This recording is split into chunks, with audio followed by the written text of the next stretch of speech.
ইব্রাহিম আলাইহিস সালাম বলেছেন, আমার রব জীবিতকে মৃত্যু দিতে পারেন, মৃতকে জীবিত করতে পারেন।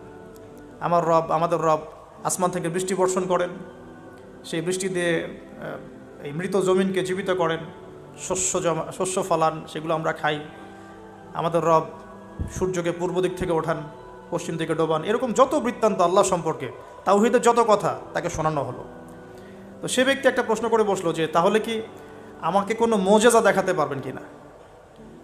আপনি যে একত্ববাদের কথা বলছেন, এক আল্লাহর কথা বলছেন, কোনো মোজেজা দেখাতে পারবেন কিনা? এখন মনে করেন তো দেখি যে ঈসা আলাইহিস সালামের যুগের মোজেজা কী ছিল। এক এক যুগের মোজেজা কিন্তু এক একটা মোজেজা, বোঝেন কিনা? অলৌকিকত্ব যেটা নবীগণের মাধ্যমে প্রকাশ পায়, এটা আল্লাহর ক্ষমতা, এটা নবীদের ক্ষমতা নয়, কিন্তু আল্লাহ পাকের ক্ষমতা, নবীদের মাধ্যমে আল্লাহ প্রকাশ করান। আল্লাহ পাক এই জামানাতেও আল্লাহ পাকের অলিদের মাধ্যমে ক্ষমতা প্রকাশ করাতে পারেন।